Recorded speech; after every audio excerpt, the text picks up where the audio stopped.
Welcome back. Our government is lobbying for a seat on the UN Security Council in 2015-2016. The council is made up of 5 permanent members and 10 others elected for 2-year terms. The last time New Zealand sat on the council was in 1993. Earlier, I spoke to our permanent representative to the UN, Jim McLay, and began by asking him, what's in this for us? We've only been on the Security Council 3 times since the UN was established in 1945. We've got we're recognised as having a very strong, independent foreign policy. And for a small state, the best place to pursue that is at the Security Council, which is the high table of international affairs. It has the authority to authorise the use of force, as it did in Libya last year. It has the authority to mandate peacekeeping missions.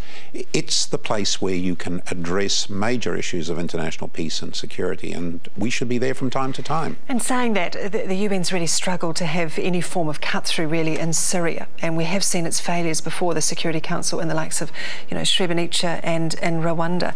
What is its purpose now? Does it have the influence that it may have had many years ago? You've only got to look at something like what happened in Libya last year, and you can argue the rights and wrongs of that, but there's no doubt that it was because the Security Council was prepared to authorise action that we saw the events that unfolded. Yes, there have been failures for the Security Council to agree on Syria, and we think that's tragic, all the more so because of what's now happening in that country. But that's a function of the people who are there. I mean, the UN is only as good or as bad as its 193 members, and sometimes they're just not going to agree. Do you think that the nature of the permanent 5 should change? Because chiefly it's Russia and it's China that's shut down really the UN Security Council's involvement in Syria. They've just vetoed everything. Go back to 1945. New Zealand led the opposition to the veto that was given to the permanent 5, the P5.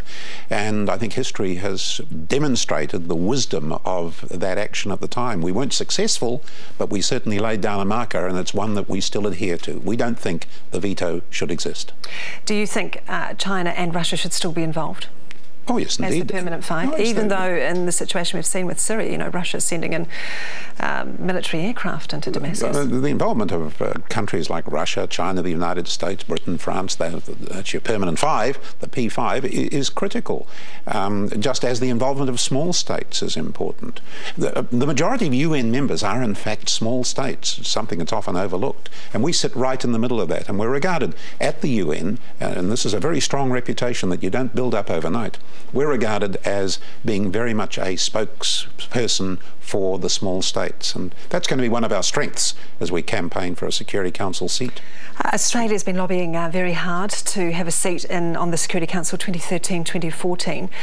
They've spent around, I think, $25 million lobbying for that position. What is that money spent on? Oh, look, you'd have to ask the Australians what they spend it on. That's not for me to comment.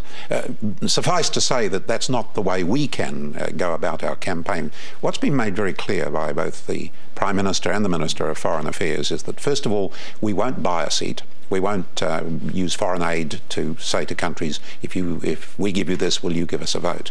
And the second thing that we've said is that we will not change our policy in order to attract support for the Security Council.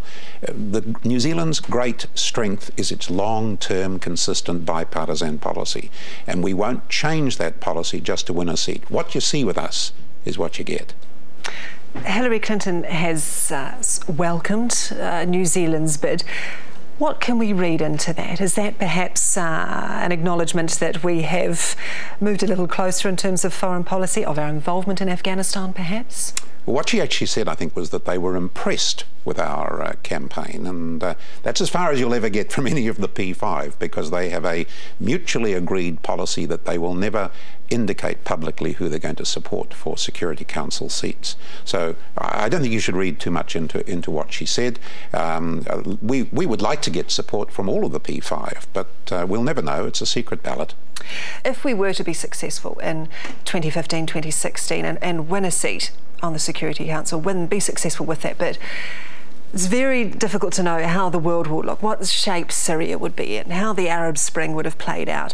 What would it enable us to do, though, possibly, in that time? as you say, predicting how the world will be in 3 or 4 years' time is fraught with difficulty. I think the best way to look at that is to go back to the last time we were on the Council, which was 93, 94. Yugoslavia was breaking up. There was the Rwandan genocide, Srebrenica. The situation in Somalia was deteriorating. We earned real public and international praise for the stances that we took on those issues. We were one of only 2 countries on the Council that tried to force it to confront the Rwandan genocide. We led the action that had to be taken in respect of Somalia. And I can give you numerous other examples as well.